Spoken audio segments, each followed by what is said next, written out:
Oh, hang on. Oh, no. Oh, great. This just had me going, oh, no, on the front. So hi, everyone who's maybe tuning in and listening. This is me mucking up my technology already. Fun times.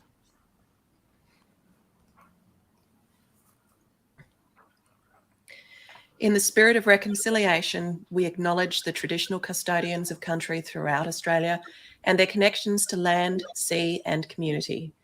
We pay our respects to their elders, past and present, and extend that respect to all Aboriginal and Torres Strait Islander peoples today. And I am sorry for those delays because I've gone back to episode 1 and episode 2 days where I had another window open with YouTube open, which was then playing a delayed feed of this podcast. So my headset's hearing all these layers of audio, and it was very confusing. I had to shut it down. Welcome, everybody. This is Materialise. What is this? This is Materialise, the Launch Tabletop podcast, where we talk about turning game ideas into tangible objects. Today is the 7th of April, 2023. We're already in April 2023. Can you believe it? And this is episode 21. This week's topic is Ready Drayer Two, which features Kat and George Drayer of Drayer Ink.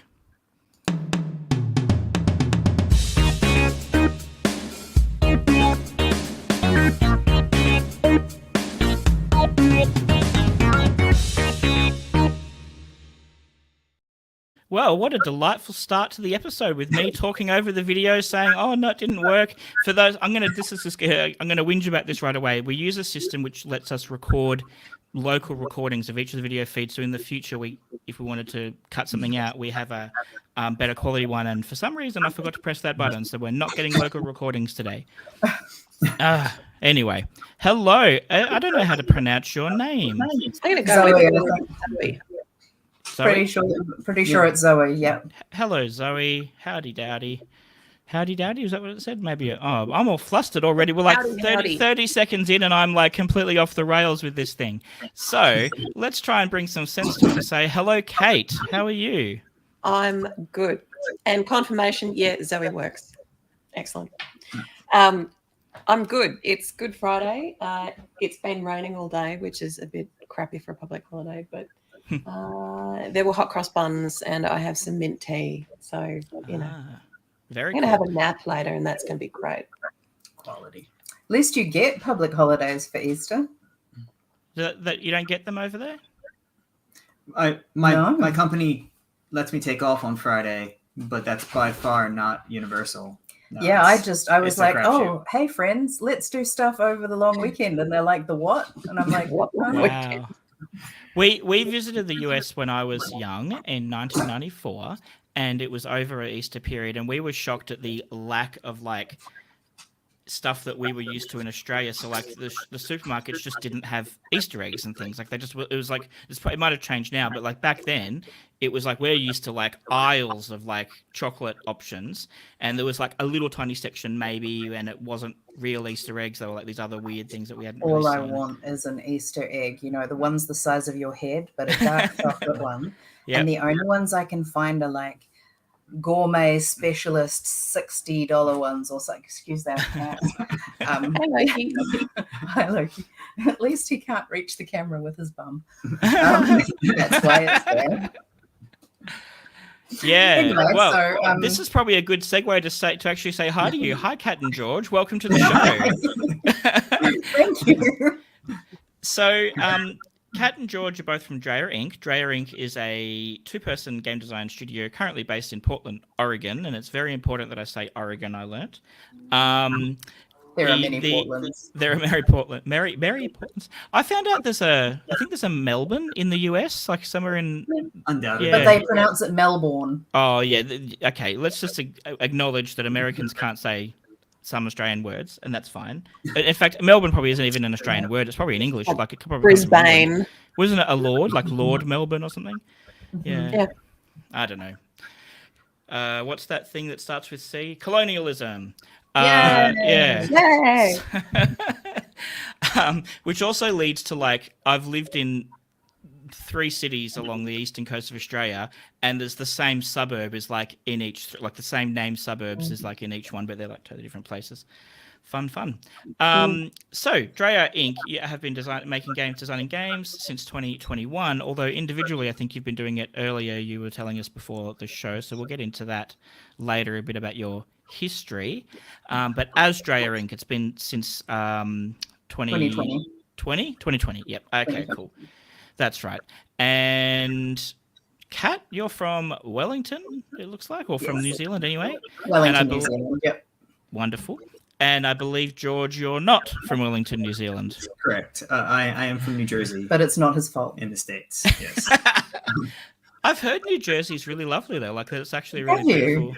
Oh, Yeah. Much of it is. I mean, much of it is farmland and pine barrens, and then some of it isn't. It's known as the Garden State. Like that's the tagline, New Jersey, the Garden State. Oh, But it's also, New Jersey.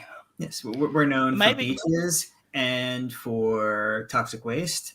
And I think one of our recent governors was implicated in like an organ trafficking ring or something like Oh, that. God. Oregon, not So- Oregon. So we have good things and bad things. It's a mix. it's the fun. Oregon Trail. Yeah, It's the fun. new game that you can do rather than the Oregon Trail. Put it this way, George used to do he used to go to Ren fairs, and they drank from this tap, right? Which, probably is not something they should have done. But anyway, they drank from this tap for several days, and then someone found out and was like, no, that's contaminated water. All of his friends were like dying. And George, because he's from New Jersey, was like, this is just normal water. Right. Oh, Rough that's stuff. funny.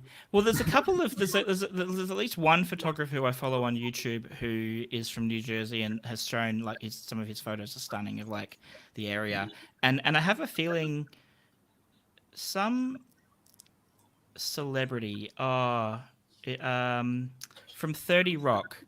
Do you remember 30 Rock, that TV show? Oh yeah. Tracy Jordan. So Tracy Morgan. Is it, or whatever his real name is? I think he has his house is in New Jersey, and I saw it's like apparently there's a bunch of celebrities that have big houses in New Jersey. So Probably place North to New go. Jersey.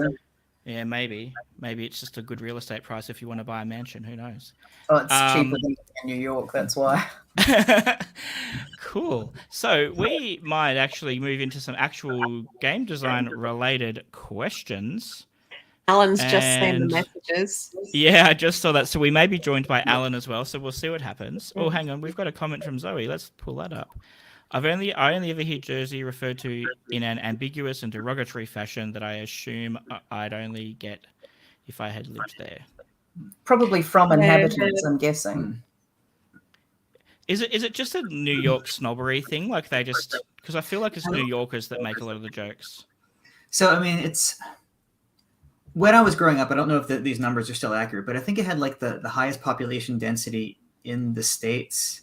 And what we get basically is we have the people from New York who can't afford or don't want to live in New York, and we get the people from Philly who cannot afford or don't want to live in Philly, and we get the people from DC who, as you may guess, cannot afford or don't want to live in DC. But they're all in our place. None of them want to be there. They just want to be in these other places. And so there's a lot of it's a bad okay. vibe. Let's just Bad say. vibe. There's a lot of dumping on We it. do because produce I a don't lot of like good something. music, though, because everyone Yeah. who grows up there wants to get out. So you got to Yeah, find some way. brilliant. I mean, Bon And Jovi, you Bruce succeeded, My George. Chemical Romance. Yeah. Sorry. And you succeeded. You got out. You're now on the other side of the other coast altogether of the country. By way of New Zealand. So I mean, I took a Oh, long by the way, route. New Zealand. Yeah, so like totally different. Cool. So let's dive into some game questions. So you both have been designing games for a while. Why make board games? What brought you to it? What's the reason that you keep doing it? So I'm the eldest of my siblings and the second eldest of my cousins. And the cousin who's older than me was that much older that she could get away. And I generally ended up looking after the kids pretty much always. And I spent a lot of time inventing creative ways to keep them busy. And it suits me and I enjoy it. I like making things up. I like making up games. And then I think when we were first together, we made one game together and then kind of didn't get all the way through because we couldn't figure out how to get it printed and, get all the bits done and everything. And then during lockdown, I woke up one morning and I had a whole game in my head. And I just sat there and I typed and typed and typed. And I was like, George, look. And so we made it. And that was the first version of the Valley, which is the one behind me there. It's changed considerably, but it was a fully formed game just in that first thought. And then I thought, oh, this is good. I might do this. So it just kept happening. That's awesome. Yeah. George, what's your... I've just generally been someone who likes to solve problems and build things since I was a kid. In addition to just, wooden projects and other weird sorts of things I did as a child. Like when I was in New Zealand, I ran a sort of like a bespoke longboard company, not water longboards, like going downhill longboards. Skateboards. Yes, I guess. But long skateboards. Yes, those things. I love how I love it though when people who are knowledgeable and interested in a topic don't like the kind of mainstream name or whatever like for the thing, and like it's because I get the tension. It's like me with like being a graphic designer.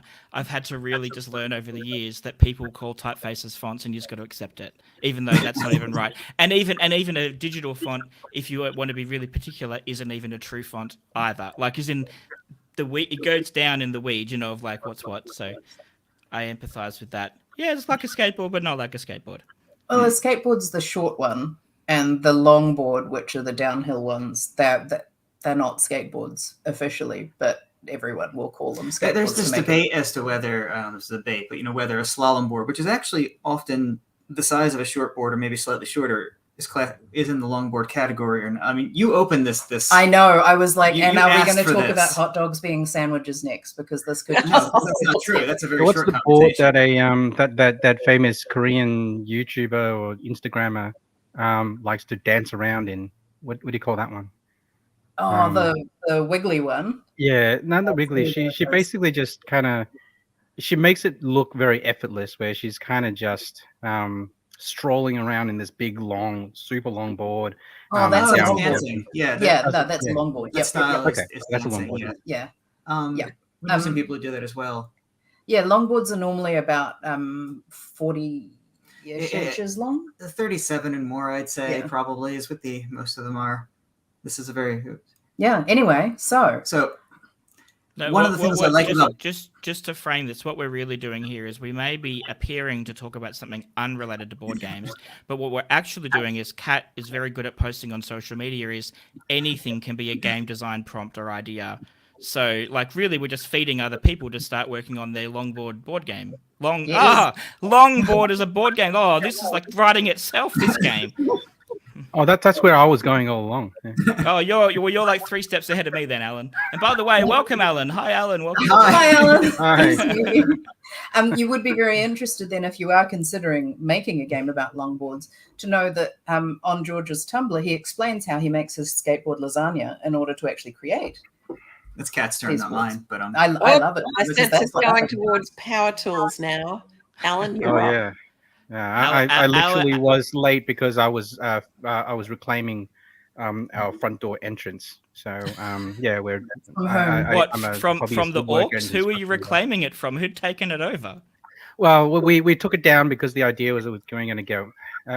Why are we going on this like third? I was just making a bad joke about saying you were reclaiming it like you're reclaiming Helm's Deep or something. Reclaiming wood as in like that. That was actually meant to be like an entrance door that we were going to throw away. I'm going to get a new one, but I kind of convinced everybody that I think we could actually just use it again. But there's significant work needs to be done to actually do it. So delaminating the veneer and then and starting from scratch and just going down bare bones and then sort of taking it apart. Anyway, this show is not about me. A lot. Yeah, that's your husband built a kitchen. I know, but we didn't mention that. Actually, we built the kitchen together. Yeah, but George gets all the credit because I think because you take the photos, it looks like George does all the work, right? See? Something was said. Well, no, I mean I noticed that it's always pictures of him doing stuff and not crawling around on the me. floor. So you need some fixed cameras that you don't have to. Neither of you have to control. That way, you can both be in the photos. That would be so creepy. Just a drone. There used to be a graphic design studio with a Sagameister, Stefan Sagameister, so Sagameister and something I can't remember anyway. But they had for the longest time a camera on their roof pointing down at their studio space in like New York or whatever, and it was just a live stream. Like the background of the website, so when you went to the website, was a live stream of them working in the studio. So it meant that like basically 24/7 there was this like stream from their workspace, and I was like, yeah, it's pretty wild. That's a no from me. Thank you very much. No, absolutely not. Imagine that being like a constant live stream from our kitchen. They haven't done the dishes again. Oh my god. Yeah, I know, it'd be terrible, right? Like I wouldn't. I'm very private like that. I wouldn't want that either. All right, let's go back to more game stuff. Hey. I will try to reel this back in. Okay. So one of the things I didn't just build. Why are you staring at me? Because I'm listening to you. All right, I won't. Okay, there we go. So I didn't build bulk skateboards. Like people would contact me and I would ask them like, how tall are you? What kind of riding do you do? And I would build something, an experience for them, which is what I really enjoyed. It's the same thing I do in my professional career. I'm a programmer, but I did a lot of front end stuff where I would go and talk to people and ask them like, so what is working for you here? And what isn't working for you here? How would you like this to be? And so when Kat started doing board game design and we moved, I had none of the equipment anymore and I was getting too old to fall down hills at high speeds. I sort of pulled it all together and thought like, I really enjoy creating like a curated experience for people that they can enjoy, but also that maybe has a message to it, or maybe it's just an experience they can get through and maybe not get something out of it. But, I can put something together for an audience for them to experience and hopefully enjoy. And so that's kind of how I got here. Cool. But that's an interesting. But that is an interesting connection that I hadn't thought about, because like people who make equipment that you use in a sport or a physical activity type thing, in some ways that is similar to people making board games, in that the intention is that you need the other person on the other end to kind of complete the picture. So like someone making skateboards, the skateboards are really only functional or meaningful if there's a human using them, right? Like as in if they're just an object to look at, they're not getting their full potential. Same as a board game, you sort of need players, right? So it's interesting. I hadn't thought about that kind of connection.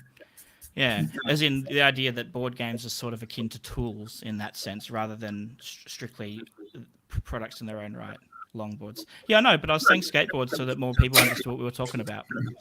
And also, I wasn't saying George. I just said someone making. It was. I thought for you. Thank you.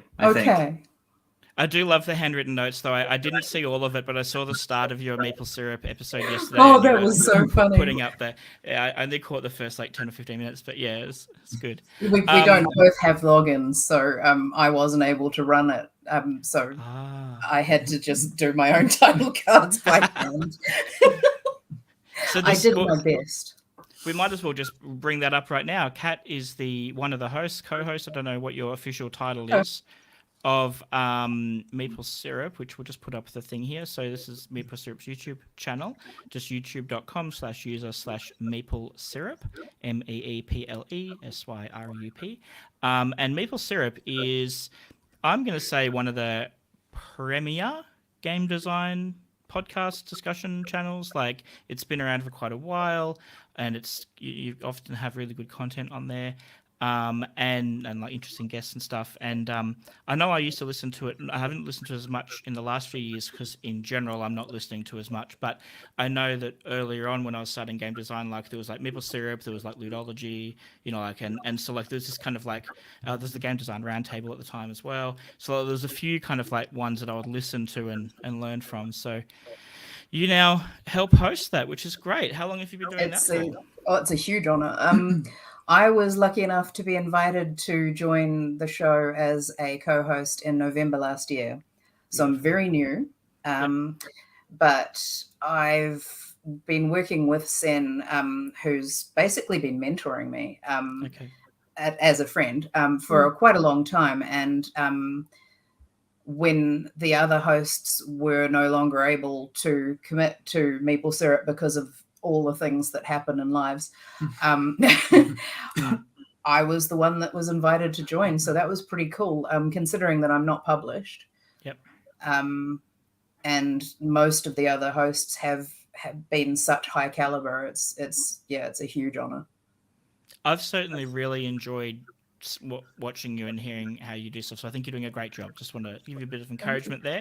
I must admit though, I only heard about you through Kate. So Kate had connected with you, I think, little while ago, and then Kate was like, "You've got to check out Cat on maple syrup, and like it's really good." And so I was like, "Oh, okay." And so we did, and yeah, and then obviously then I learned about George as well from from that. So kind of that's the dominoes, but yeah. So to ask a more specific question, now that you've been doing the game design for a few years and you've got prototypes and you've seen, like I can see you showing us some there and you've got other ones, what would be something that you would say was a unexpected sort of like pitfall or a tension point or something that you didn't think was going to be a problem but was a problem about, designing a game?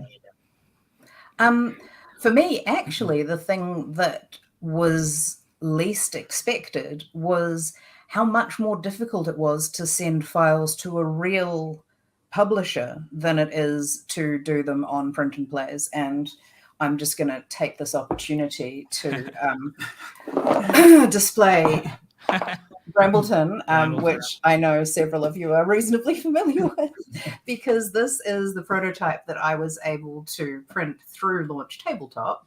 Yeah. And if you want to go to our YouTube channel, you can see me unbox it, so I won't make a big fuss about it. But and your unboxing video was fun though, because you filmed it with your, I think your first, like as you were opening it for the first time, and so there's all these really authentic like reactions of like, oh look at this thing, oh look at this thing, yeah. I really enjoyed. Yeah. With the popping out of the tokens. Yes, and thank you for doing that back for me on, I can't remember what episode it was, but you're like, here is some for Cat. Thank you. But the main thing that I learned out of that was I thought I knew, and being reasonably new to digital file creation in general, but I thought I knew enough that I could do this. I didn't need a graphic designer. All graphic designers out there, apologies. I had no idea how much work you do. I thought I did, and I thought I was learning it because my friend Kat McQuillan has been teaching me. But compared to what was actually required, I didn't have a clue. So that would be the big one for me. People have specialist jobs for a reason. If that's not your area of specialty and it's not something that you have lots of time to study and get good at, budget for that. Get someone who knows their job to do the thing. You will save yourself a million headaches. I mean, I learned heaps, but the main thing I learned was I'm not doing my own files.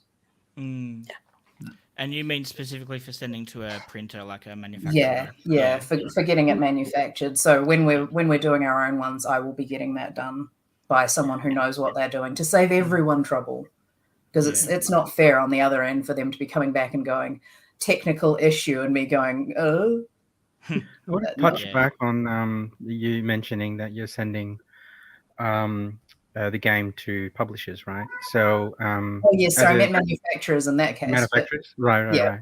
So you're self-publishing the game, or the is that the idea? Some of them we're aiming to self-publish, and some of them we're pitching. You're pitching. So have you gone through a similar process with trying to get games to publishers, though? Is that something that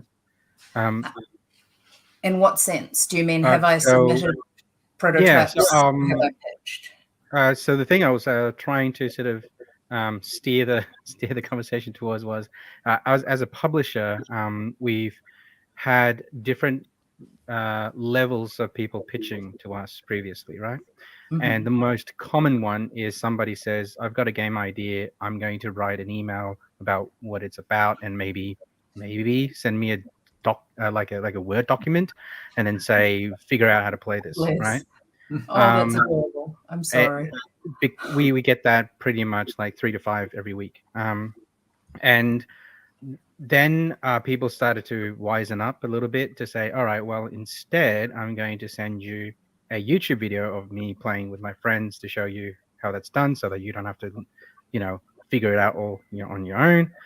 Slightly better. And then sort of moving past that is somebody saying, "Oh, I've got a tabletop simulator version, and I can, book a time with you and then sit you down and work with you through that method." But by far the most effective way of actually sitting down as a publisher is just getting a prototype of the game, and then you just open up and you play and review them with, the people that you work with, and the reason why that is by far the most effective thing. Two things I want to point out is because publishers get inundated with these things. The more effort it requires for a publisher, the less inclined that they would just do it. Or that if they did do it, they'll probably be 6 months later. So if you only want to do the minimum work of sending me a pitch document and a Word sort of document on your rules, prepare that to be like a 6 to 12 months turnaround, if at all, right? Yes. If it's a YouTube video, maybe a couple of weeks. But I would probably still have a lot more like, oh, now I got to come back to you with more questions and back and forth. It's still effort. Tabletop Simulator is a bit better, but by far, if you send me, if someone just sent me a physical prototype, I can just sit down and say, all right, well, we'll do this afternoon, and then give you the answer, in the morning, because we have a physical product. We can see all the intentions of a designer, what they sort of put into the game, the physicality of it, everything else. It's already, it's basically a fully formed concept, if you will, not a fully fleshed game, but a fully formed concept, and that really fast tracks everything. But anyway, it's a very long preamble. It depends It's on very the interesting. publisher, though. Well, because so Yeah. we had Trisha Victor on not last week, the week before, and about pitching and stuff, and so she's with Skybound Tabletop, and she was saying that they prefer Tabletop Simulator as like their favorite, and then videos and sell sheets are like the other, and the physical ones, she actually said, for them is a hassle because they've got to then store it or send it back, and Yeah. so it was interesting how different publishers have different publishers. You're the first publisher I've heard who said, just send me the prototype. Every other publisher's been like, don't you dare. Yeah, it don't depends. It depends. Really I think that bearing in mind, I think obviously I didn't want to go through our sort of our history, but because we have like Ares is a very example who we've actually worked with in many. We published Ares games, so it's more that we have like a pool of designers that we know quite well, and there's a certain sort of level of trust with them, so that when we sort of talk to them and they go, yep, we'll just send you the next game, or if it's a game by as a very good example is the one that Matt Dunstan worked on, and sending us a physical prototype of that to play. I don't have to question Matt Dunstan's sort of game. I'm happy just to get it and then just review the physical product. So obviously if you're an unknown person and you're sending it to Asmodee, a completely different situation. They probably don't want to look at it unless they sort of it's gone through the vetting process. But in our case, we vastly prefer it because we basically we had like every Friday afternoons and Wednesday afternoons is our sort of play testing. So if we're not play testing our own game, play testing some other people's games, and if someone has sent a copy to us, and that's the one that we we'll experiment and play with. With regards to the digital implementations, whether it be Tabletop Simulator or Tabletopia or something of that nature, do you think that publishers at this point that have had enough exposure to those that they're sort of filtering out the fiddliness that tool introduces? I mean, we all know it takes about 50% longer to play a game on one of those than it does in person. Like we have a game that basically has like hexagons on sticks. They have things on them. They have to rotate by 60 degrees every time you click on them. But I haven't gotten the scripting right yet to make sure that the things you set on those hexes move every time you move the hexes, because they don't track with their snap points. There's all these little details that would simply not be a problem in person, but become a problem. And we just had a discussion recently about the way art presents differently, digital medium. Are they good enough to filter that out themselves, do you think? Oh, it depends on the person. I mean, well, it depends on the style of game also, right? As a very good example, and this is something that I Lords of Waterdeep, a very familiar sort of classic worker placement game. I cannot play that game in the digital form because they have a digital version of the game. I play terribly, and the reason is because if you're playing that you need the peripheral vision of seeing the entire board state. You can't fit that on a digital screen really well, so you're scrolling back up and down trying to figure out sort of where the best placements are. And for the life of me, I can't do well on a digital, like on the tablet. I just can't play very well, and that's very similar to Agricola on the digital platform as well. These are games that require being in present with someone, and that presence also like kind of also seeing their social cues of, oh, I see where he's or her trying to struggle with the two spaces. I know that they're eyeing those two. Those kind of cues and information is actually, to me, a very important part of the experience. And doing it on the digital format, you lose a lot of that. So publishers, like you're saying, will have to bring their own they need to bring their own part of that to say that, well, I can imagine in the real play setting that those things will be additive experiences.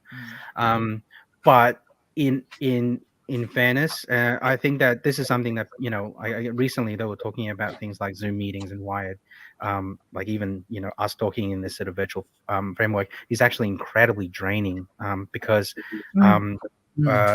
we are naturally much better when we're in person to be able to just our subconscious cognitive load is much less because we can kind of just intuit people's sort of behaviors and cues, social cues and such. But because it's in a digital format, everyone here, but I am guaranteeing you that by the end of this thing, everyone is going to need a nap because they're kind of sort of needing to read everyone's sort of expressions and everything else. It's not very sort of intuitive. And Tabletop Simulator, unfortunately, in my experience, I rather that we do it in person than to do it over Tabletop Simulator when we're sort of learning a new game. I think it's just a case of part of it's just logistics. If publishers are receiving tens to hundreds of submissions, a month or whatever, then sometimes having a non-physical option to just filter out the ones that seem, worthy of pursuing makes sense.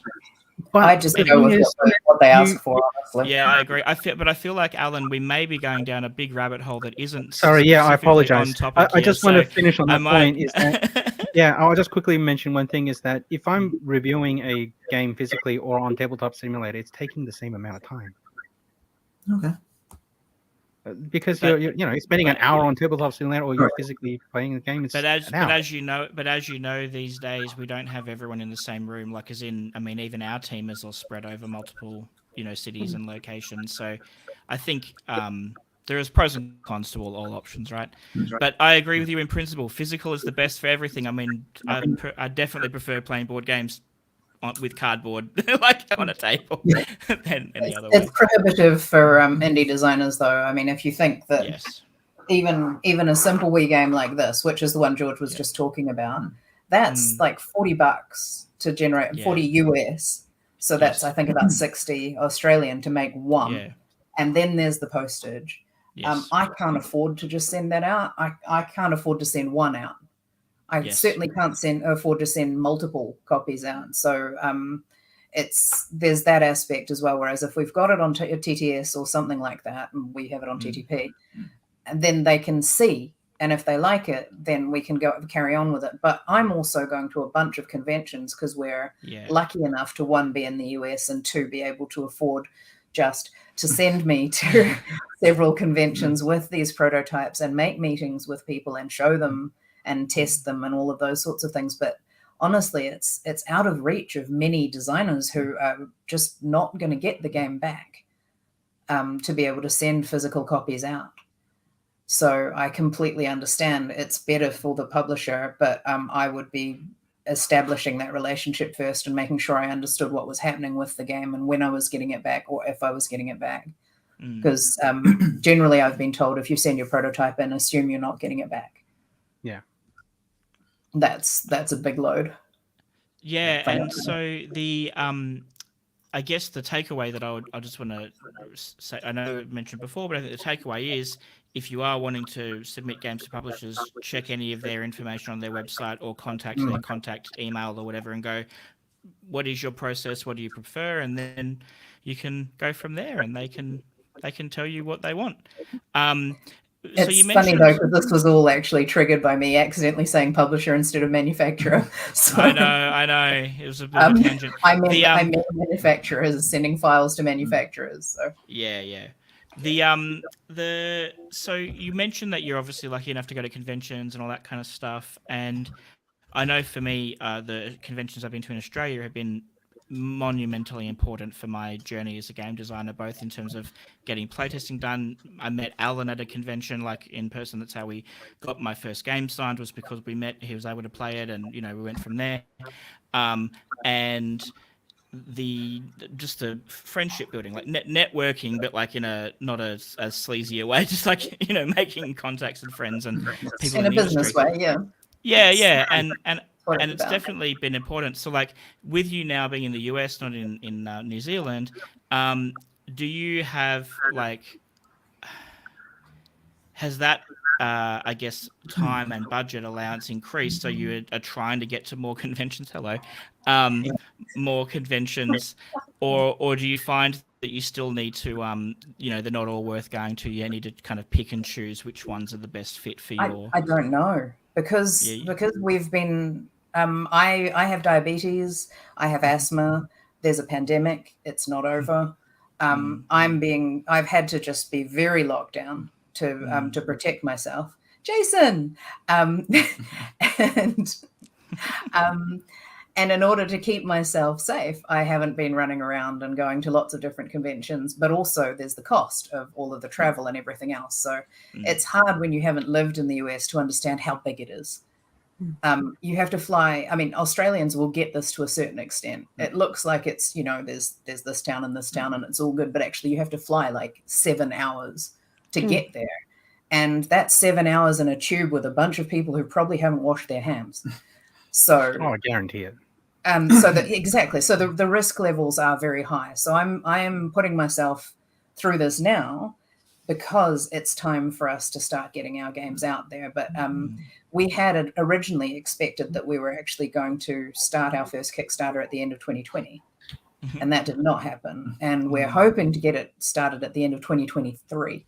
And in the meantime, I've developed a whole lot more games myself. George has developed a whole lot more games. So now we have this massive backlog of games that we haven't been able to playtest sufficiently with other people, except for through Protospiel Online and things like that, which, as far as I'm concerned, isn't real testing because it's a tabletop game. It's designed to be physically played. So I'm finally getting to actually take these games out there, meet with publishers, meet with other designers, meet with the public, and have them play these games that have been sitting at this "I'm ready for people to see me" stage for years. Some of them, they've just sat there going, "Please, could someone see me?" And so the move to America was a necessary but not sufficient sort of step. Like, it just put us in the position where now we can start doing the things that someone who was starting to design games could actually do. So we're still new to Portland. So we're still trying to figure out, who we can bring together for a playtest group and exactly what is within striking distance around us for like a weekend convention, as opposed to having to go on a plane just because of the expense of flying.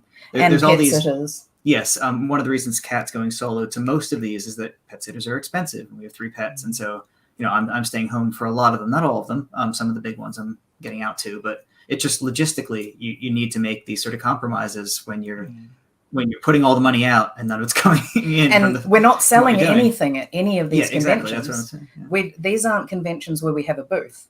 These are conventions where I am going and I'm basically building relationships and potentially pitching some games, but that's not my main reason to be there. I'm there to build relationships, assess them, figure out which ones we want to save up and try and have a booth at. And whose cat was that? That's not our cat. That's your cat. Okay. That's our cat. Something's wrong. They don't normally make that noise. Yep, that's good. That's Cornish Rex for "excuse me, pay attention." And yeah, so the main reason that I'm going to these at the moment is to build that so that when we do actually launch our Kickstarter, people know who we are, the trust is there, the network is there, and so we're much more likely to succeed. But while that's a privilege that we're actually able to afford to send me to send me to all of these things, it's also this huge like gamble, because what if no one backs our game after all of this time, after all of this effort? So where are you? So given you're like at this stage where you haven't had a game published yet, and you started to go to conventions and build these networks, and I know you're obviously doing your Maple Syrup show where you're meeting people in that way as well. Do you have in your mind kind of like a path? I mean, you say you're going to have the Kickstarter. Is that, do you think that that's your goal, is to sort of mostly publish your own games and build that business? Or do you think pitching to publishers and having games with publishers is sort of a significant chunk of what you're hoping to do as well? Kind of, so have a hybrid approach? Or, because I know obviously all game designers have to face this question of like, do I self-publish? Like, do I build a company? Do I do the thing? Or do I try and partner with somebody who's already doing it, has experience, you know, like, and all the benefits of that? Yeah. I think there's a, Matt. yes. I think the games that we're developing, we get to a point and we look at them and decide, we sort of triage them and say, is this a game that is 100% aligned with what we want, like the Drayer Ink feel and look to be? And if it is, great, that one goes into the probably self-published one. And if it doesn't, then it goes into we're willing to pitch this sort of thing, because it's not like we're not going to develop it, but like we can keep a certain look and feel and direction for the brand, but still develop things that might confuse or dilute the brand's the thing, but they're still interesting concepts in their own right, and we're worth pursuing. That's sort of how I look at it. My main test is basically, if I pitch this to someone and they say, hey, we really like a lot of this, but we want to change something, am I okay with that? Regardless, like, of how much they want to change or anything, am I okay with that? And the games where I'm not okay with that, they go into the self-published pile. And the games where I am okay with that, they go into the pitch pile. They may still get published by us, but they're the ones where I'm not like, oh, no, you can't do anything to this game. They're ones where I'm like, okay, well, I've built something, I'm happy with it, and I'm happy to sort of see it go on its way. Now, bearing in mind that for most of my career, I have been doing that in one way or another. I have been constructing things and then sending them out into the world for someone else to do stuff with them. I'm pretty good at gauging when I feel like, oh no, I'm not ready to let this go. So I've designed fabric, so that's an easy one. You design fabric and other people make stuff with it.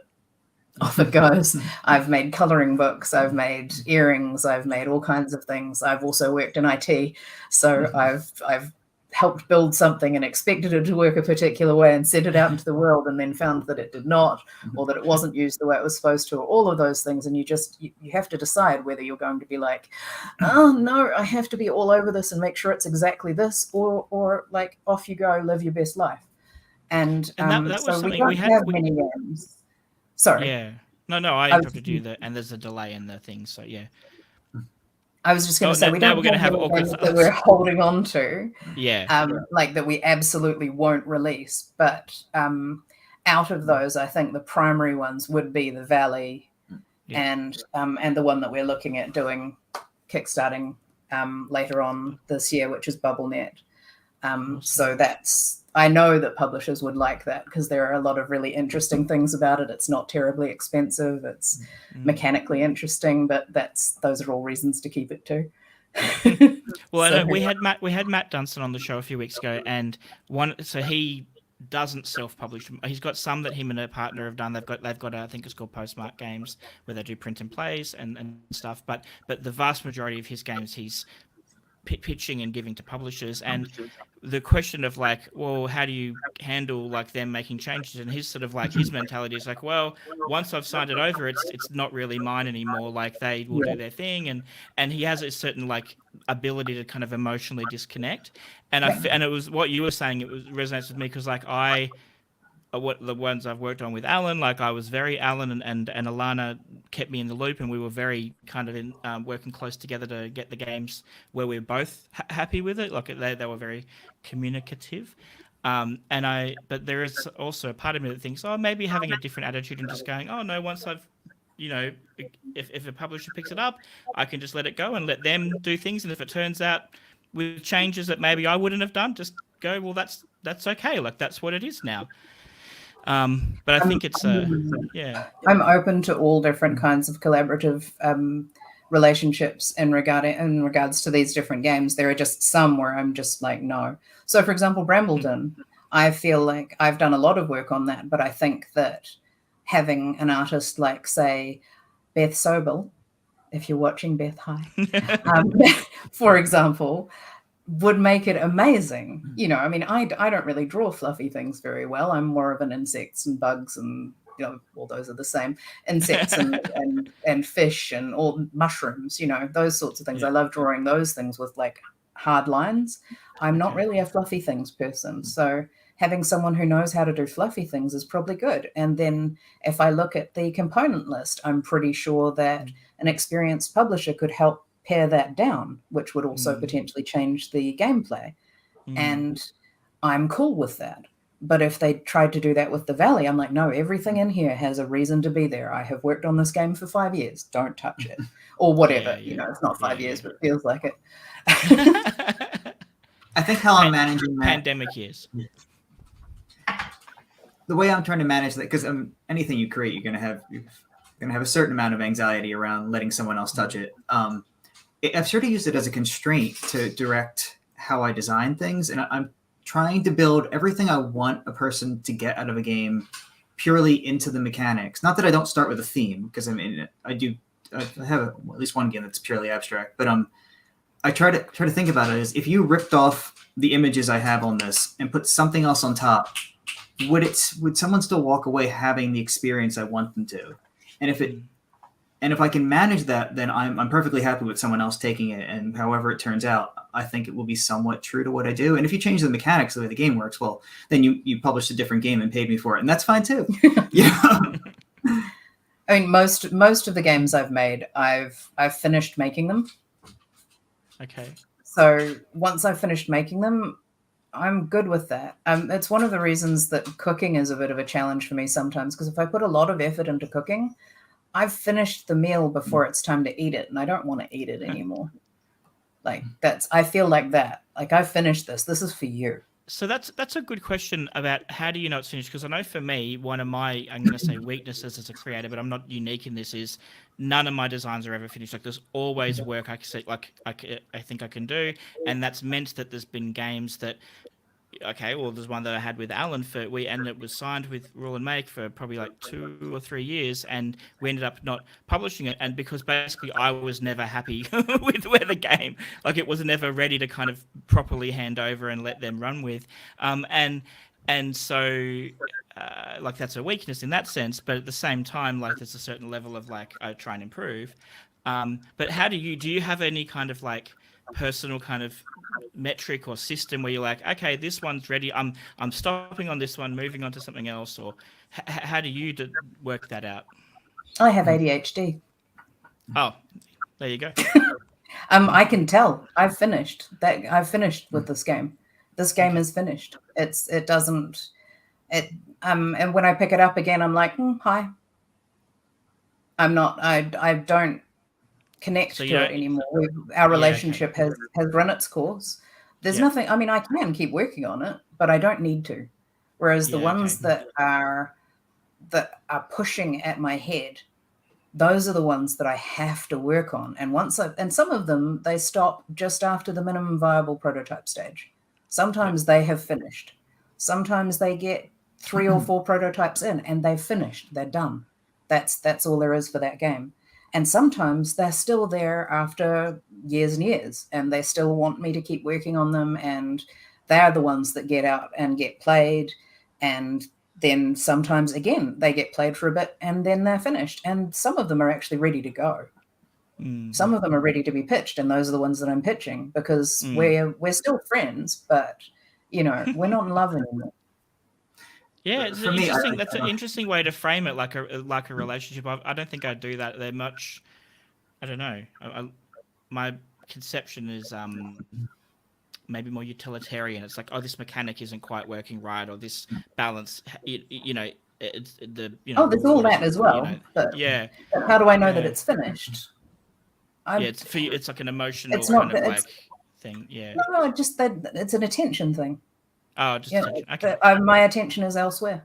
They okay. don't call anymore. They're not pulling at me anymore. I don't need. When I sit and I think, what am I going to do today? That game doesn't appear. It's not on my radar anymore. It's finished. It's reached its final state for that particular game. And sometimes it'll reactivate, but generally it's finished. I think, George, you were gonna make a comment. Yeah, that doesn't happen to me at all. No. I'm much in the same boat as you, where like I keep Okay. looking at a thing and think about like, surely I can make this, if not better, at least more consistent. And I have no idea if this is good advice, but it's the advice I keep getting, so I'm going to assume it is that like if I continue to turn those dials and tune this, I will eventually ruin something that was good. Yes.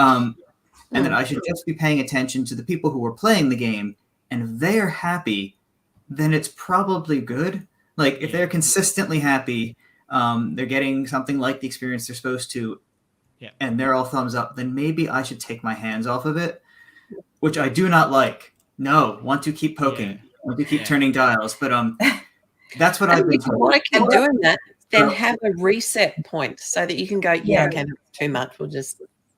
And that's we version things for that reason, but that's why George is the developer. So in every stage of our lives, basically, I am often the instigator of something. I'm often the one who's like, I have this great big plan, and oh, it's going to be so fun, and oh, I've got it all planned out, and I know what we're going to do. And then, so like, for example, we might decide to dig up a quarter of the garden and build a veggie garden, and everything's all, put lovely new soil in and buy all these plants and plant it all. And oh, it's so great. And it's all companion planted, and oh, it's going to be amazing. And, it looks fantastic, and I'm really happy with it. And we've now finished that. Yeah. And then George does the weeding and the watering and the keeping it generally alive forever, because I have finished.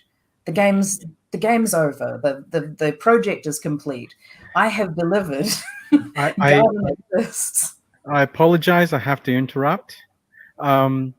It's just rained here, and I took a break from my front entrance, which is actually off of the house, outside, waiting for me to be painted, and it's raining, so I have to run. So Okay. I apologize. See ya. See ya. That's a good point for us to answer a question. Jason has asked, do publishers normally want exclusive rights to the game, or can you negotiate and publish your own version too? Well, in every situation that I have encountered, you are dealing with a publisher, and depending on whether or not they are localizing it, you may be dealing with multiple publishers. You can potentially do your local version and give. So, say if I decided I was going to release BubbleNet in the US only, I could then negotiate with publishers in, I don't know, Europe or somewhere like that, who are going to localize it for me. I could publish my Kickstarter as the first shot, and then give publishers the right to also publish it. That's my understanding. But I've been given the impression. Yeah. No, I've been given the impression that. Okay, George first. George, go. Okay. I've been given the impression that the first publisher who engages probably will ask for first right of refusal for making those connections themselves. And with regards to publishing it yourself, I don't think simultaneously you could do it in the same market, but often you will want to build into your contract something with regards to the rights returning to you if that company decides not to do a subsequent run. So and that a kill you can, fee. Yeah. So, or if they decide not to do it at all, yes, to make sure that you can get those back and continue it either by moving it on to another publisher or publishing it yourself. So, but I don't think if you give it to someone and say they're gonna publish it in this market, you're probably not going to publish it in the same market. No. And it probably might be a bad idea from to split split marketing, so you Yeah. doubt you would want to. I think the of- short answer to Jason's is it would be very unusual for a publisher to be okay with you doing your own version and them also doing it, unless they are in completely different markets, as you mentioned. But usually the reason you're signing it over is because you want someone to help elevate the game and take it, whether it's through the logistical stuff like distribution or development or whatever it is.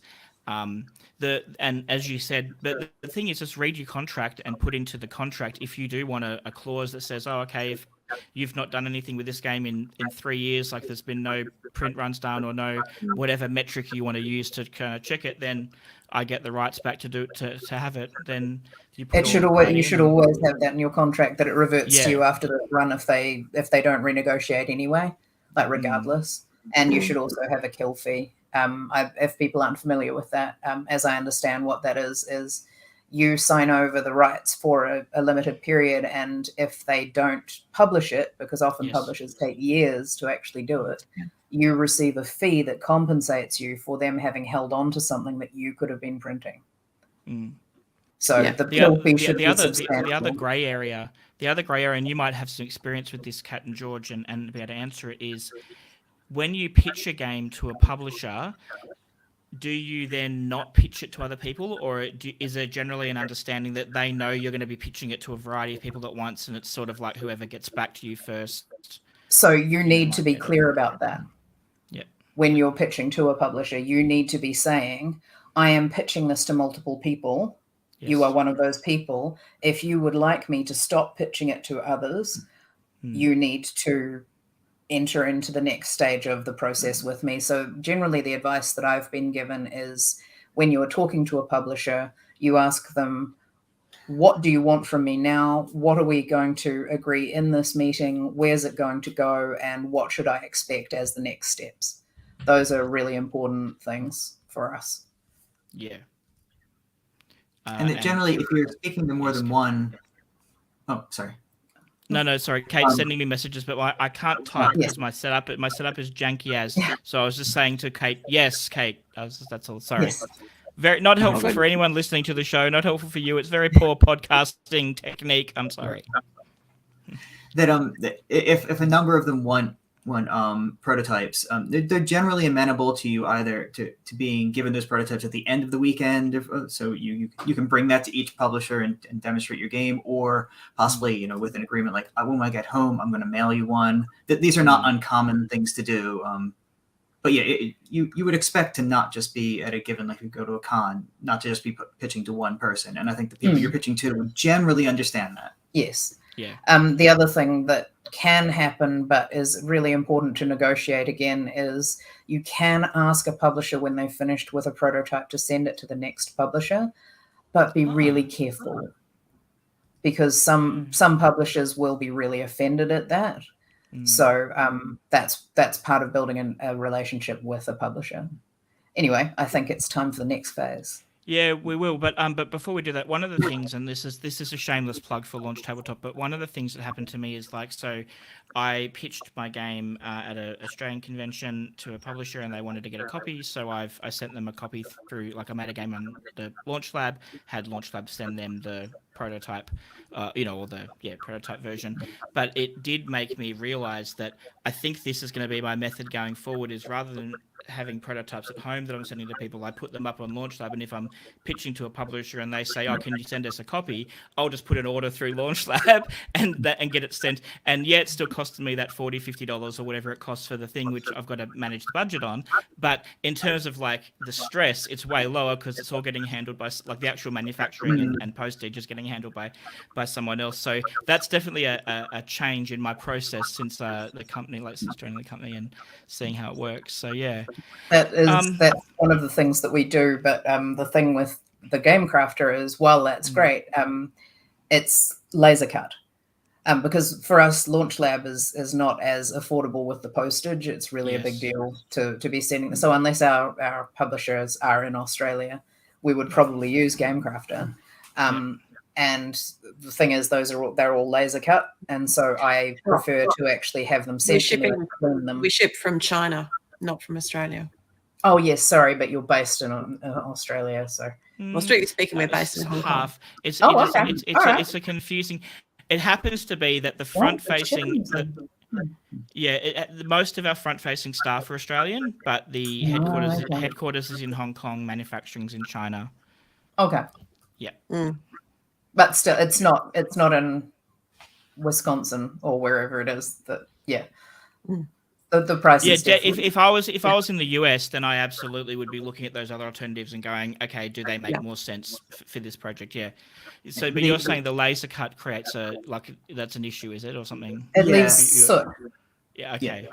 Yeah. Okay. So we have to. Smells like someone had a barbecue inside the game It box. smells burnt, but also as soon as you touch the pieces, you're covered in black.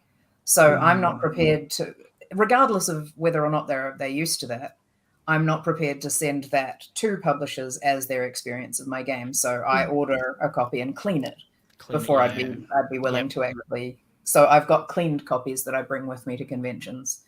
I have not yet given one to anyone. We'll see. Yeah, you never know. It's got to feel right. All right. Well, thank you for that whole section. And I know we went on a multiple tangents, so I think we're going to have to definitely book you in again so we can talk more about more stuff in general and other bits of the business. But before we move into the questionnaire, you said you're doing a Kickstarter for BubbleNet. What's the plan for that? So we're And I'll hoping to make do you a that bit, in September. And do you want to hold up the game again? Might as well do some show and tell. Yep. So this is BubbleNet. We're looking at going live with that in September, hopefully. So it's had some extensive testing just recently at TokenCon. Thank you very much, TokenCon. We got more than 70 people played the game. That's fantastic. Which was spectacular. Like we had a queue at our booth the whole day, every day, waiting to be able to play it, and it plays in about 10 minutes. Awesome. So we just had a constant stream of people playing the game, which was epic. It's a multiplayer solo game, and what that means is a little bit like bingo. You get to play your board based on the shared movements. So you move things, you move your bubbles, you move your whales. They push fish in towards the middle, and then you draw cards, and the card applies to everyone, and then that tells everyone where the fish try and escape. At a very high level. So it's replicating a real behavior of humpback whales, which is basically where the whale dives down deep under the fish and comes up blowing a spiral of bubbles. Yeah, cool. And that spiral of bubbles drives the fish in towards the middle, and so that way the whales can come straight up and get a nice quality mouthful. Are you bringing that one to Gamma?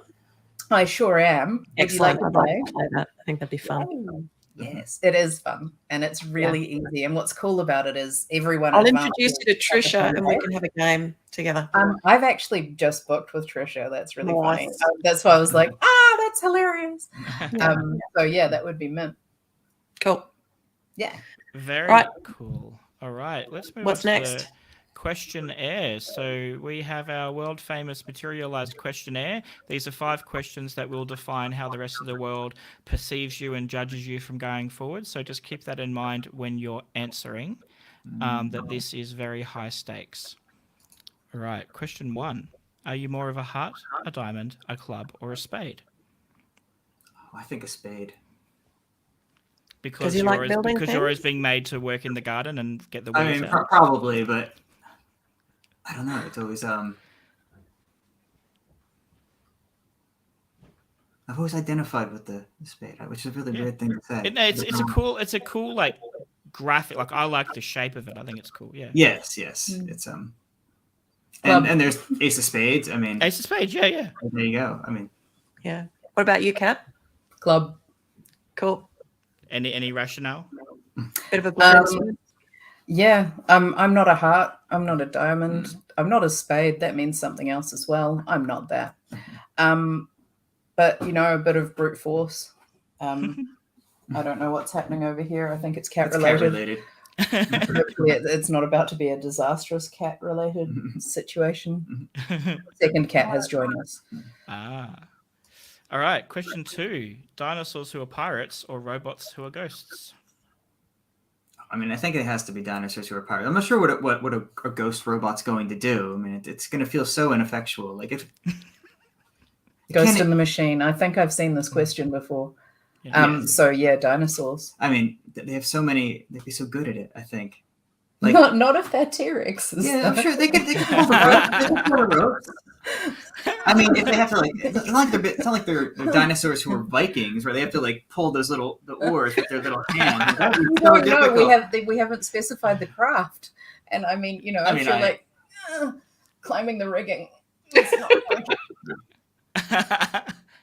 I think they'd manage. They do something with the tails. It would work. Walking the plank. But maybe it'll be a bit like the kangaroos, back on the tail with the big legs doing this. It does raise a good question, though. Like, if you were dinosaurs designing ships for warfare and looting and stuff, would you design that? Like, would the ship design itself be totally different from a human monkey, styled body? I think it's.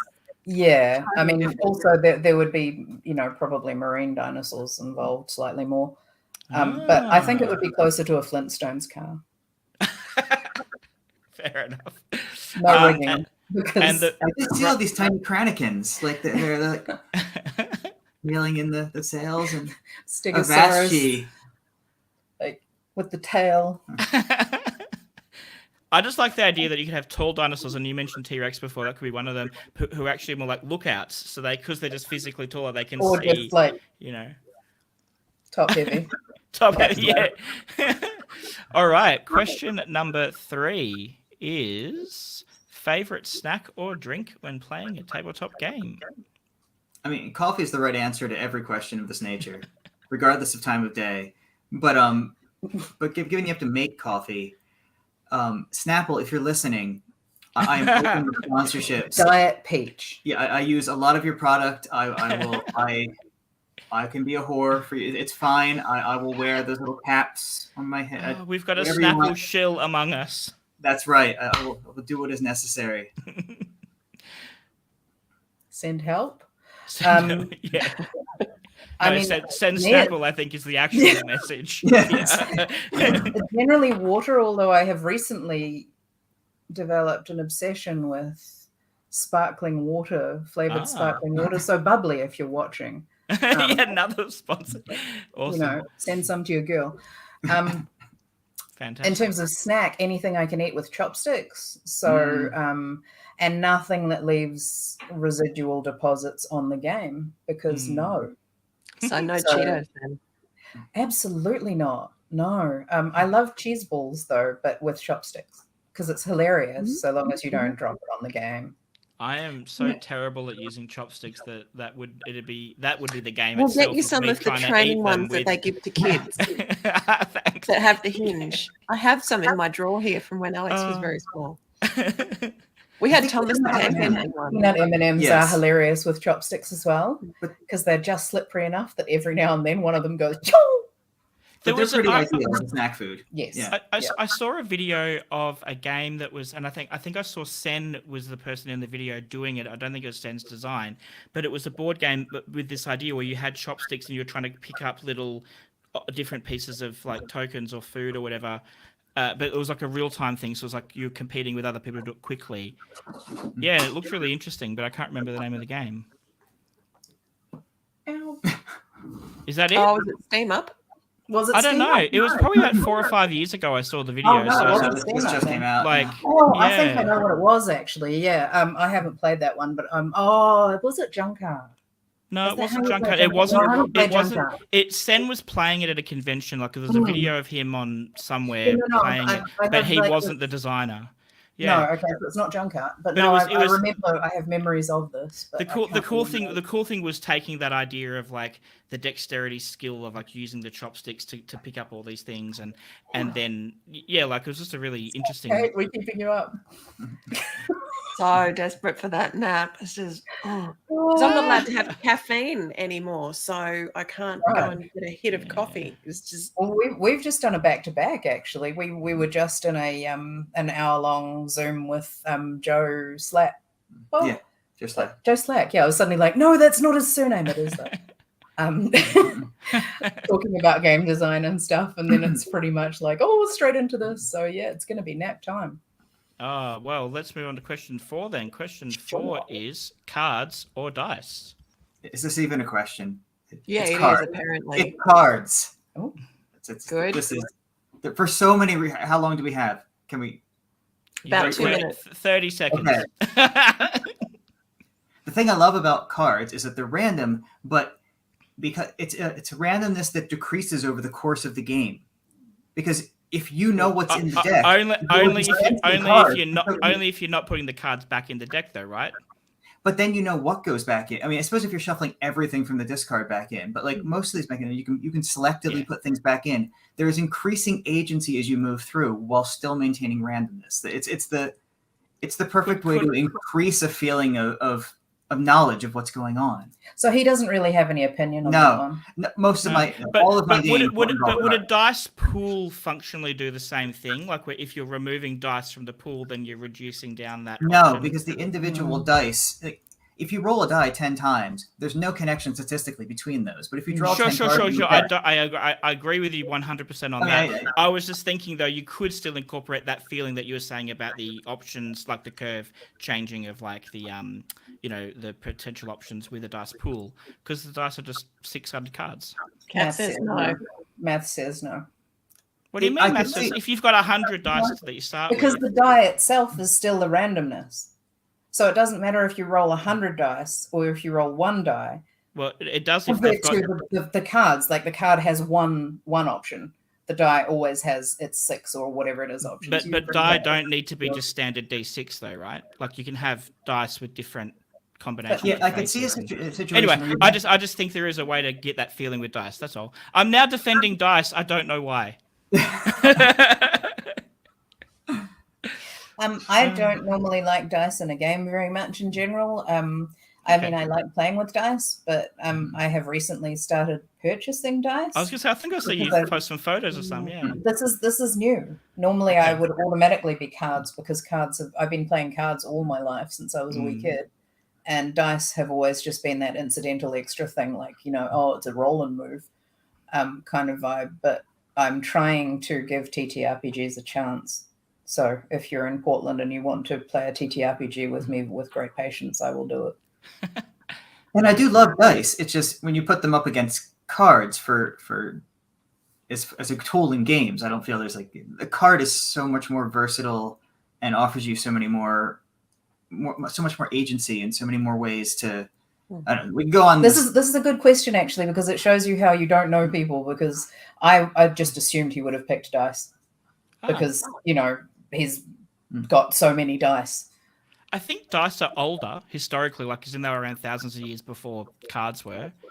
Because we just didn't have the technology to make cards, right? Like we didn't have printing, we didn't have paper. But people had bones, right? They were rolling bones, so that was dice. So I think there's an interesting historical thing there. But the point is really, George is a card person. Kat is usually card person. Still card, yeah. But I have a bit more space for dice in my life now. I definitely stopped me buying more dice because I like buying dice. I am definitely becoming more interested in the intersection of the two. Like, how can I integrate both, into games? And I've done it plenty of times with designs in the past, where I want to have cards and dice together. Obviously, a lot of games have that, but it's been on my mind in the last 6 months to really go, what can I do in a more meaningful way with these two things? And like you were talking about, their different attributes. So very cool. All right, the next question. Lucky last. What fictional character would you invite to a board game night? Just start this one. Oh, but my only answer is really controversial. Perfect. What? Jesus.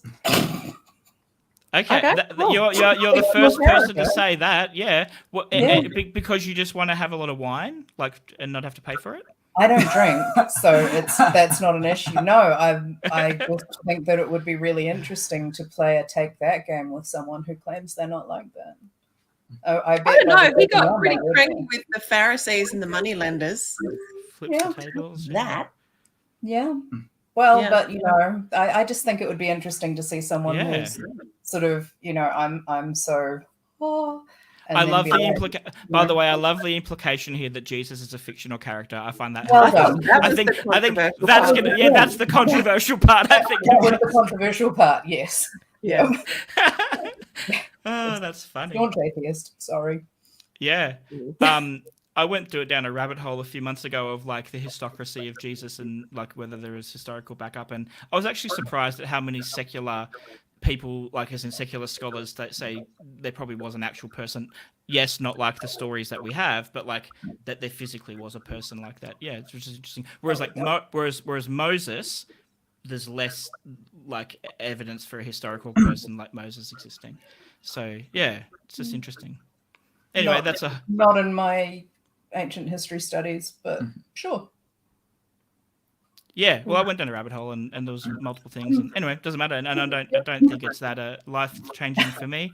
But yeah, there is a thing. The George, what about you? Yeah. What about you? You've had heaps of time now. I made you lots of space. Yes, I've gone back and forth on a bunch of them. I mean, Is it Cthulhu? no, if we're gonna go down, I'll follow your lead. And I don't know, someone like Nemesis or Nyx or one of the classic. Greek gods. Yes, I think so. Okay. Mhm. I feel like that pantheon makes so much more sense when we look around. Like, yeah, I can see in this world, yeah, there'd be some petty, self-absorbed deities sort of just pulling the strings. And so I'd like to meet a few of them. Would And they that have would be a relatable. door? I think it would be fun to play with Osiris. It's risky. Yeah. Do they have to leave their powers at the door though? You know, like check that shit at the door. Yeah. Or can they just, Honestly, be no. snapping people left, right, and centre because stuff you on the Greek god? I mean, you get to play, and then you'd never know. I feel like playing poker with gangsters, though. I mean, like, you don't ask them to leave the gun at the door kind of thing. Like, I would not play poker with gangsters. Okay, well, I mean, that's my answer, not yours. Okay, well, enjoy your poker with gangsters. But you've both made me think of a follow-up question, which I've never thought to ask for this question, which is, okay, so you've picked your person, but then what game would you play with them? Yeah, like I don't know why I've not asked that follow-up question before. I would absolutely play Monopoly with Jesus. Because I am very, very good at not getting mad with Monopoly because, as I think I mentioned, I'm the eldest of many. Mhm. Yeah. And you pretty much just sit there and allow yourself to lose. But occasionally you win because, kids need to learn. And, yeah. Oh, Lizzie. A dog. Bye, dog. What would you play with Nemesis or Nyx? Yeah, I hadn't prepared for that. Yeah. What's I'm forgetting what Nemesis and Nyx are like known for. Is there a So main? Nyx is night. Okay. And Nemesis is well, it's in the name. Is it? Yes, of vengeance. Really. Yes, sort of bad fate kind of. Okay. Yeah. So I mean, you could play Nemesis. Yeah, I've never played Nemesis. What would actually playing a co-op with them be more interesting because they're normally adversarial. It would be hilarious if it was something set with them in it. Trying to think. Spirit Island. Play Spirit Island with them. That would be good. They'd be good at that. Okay. Brilliant. Particularly Nemesis. I mean, building up all the fear and yeah. Well, I guess we decided. I'm sorry. No, you choose. No, that's good. We'll make some calls, see what we can do. Yeah, Okay. let's hook this thing up. All right. Make that So happen. before I do my outro, thank you very much for being here. And we have a few links for Drayer Ink, which we will share with people. So the first one is your website, drayerink.com. What can people expect if they go there? We've got blogs. We've got links if you want to follow us. We have the ability to sign up to playtest some of our games, which we are going to be leaning into a bit further. And yeah, but mainly the blog, which is general updates about where our games are up to, what we've done. We have a whole segment called Adventures with the Drayers, which is us exploring. So, you get to go and pick berries with us or make jam or whatever. Very cool. And I think it's at Drayer Ink on most of the social media places. All the things, yeah. Wonderful. And your YouTube channel, which I think we may have mentioned or alluded to earlier, is Yes. youtube.com/@Drayer Ink. And you've got, I know, well, we've talked about the unboxing video for Bramble. Is it Brambleton? Brambleton, yeah. Brambleton. Yeah. But you've also got a number of other videos there of you showing things off and talking about the projects you're working on. And then you also have the maple syrup, which we mentioned at the start. So that's youtube.com/user/maple syrup. And all the views that I have expressed on this are my views alone and do not in any way represent maple syrup. Yes. Just to be clear. I wonder if I can say that about the podcast I'm on right now. All the views that I've expressed during this podcast that I'm co-hosting are my own and don't necessarily represent anybody else. Thank you so much for being on here, and thank you for everyone who's been in the comments. Thank you to Kate and for Alan for the brief period where you were with us, Alan. I hope the door has worked out and you're not having rain come in too much. If anyone wants to follow along with Launch Tabletop's journey, then let me find the links.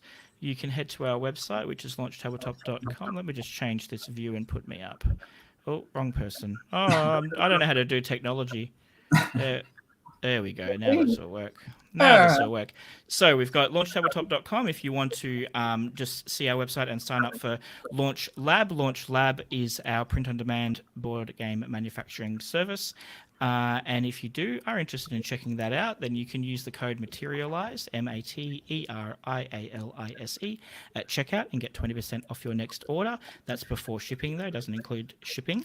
If you want to talk to us about anything, then head to our Discord, which is ltt.ltd/s/discord. And if you also would rather send us an email, then do that to info@launchtabletop.com. And then finally, we have a new venture which is getting released in the near future called Stellar, which is for currently metal prints, but it's going to be for other items in the future, where you can have board game art from publishers that you maybe like on there. And if you're a publisher, then talk to us about signing up and having your art available to your audience. Kate, did I forget anything? No, I don't think so. I think that's basically it. Good, because I was mostly going from the memory and the links.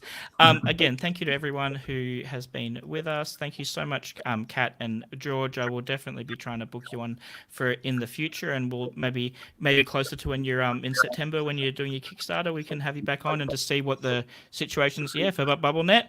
So that could be handy, both just to see where things are at and see, what's changed for you if you've gone to more conventions and all that kind of stuff. And now I'm going to play the closing video. So goodbye, everyone. It looks like some very awkward voguing there, George. it's wonderful. It's like perfect product. My best.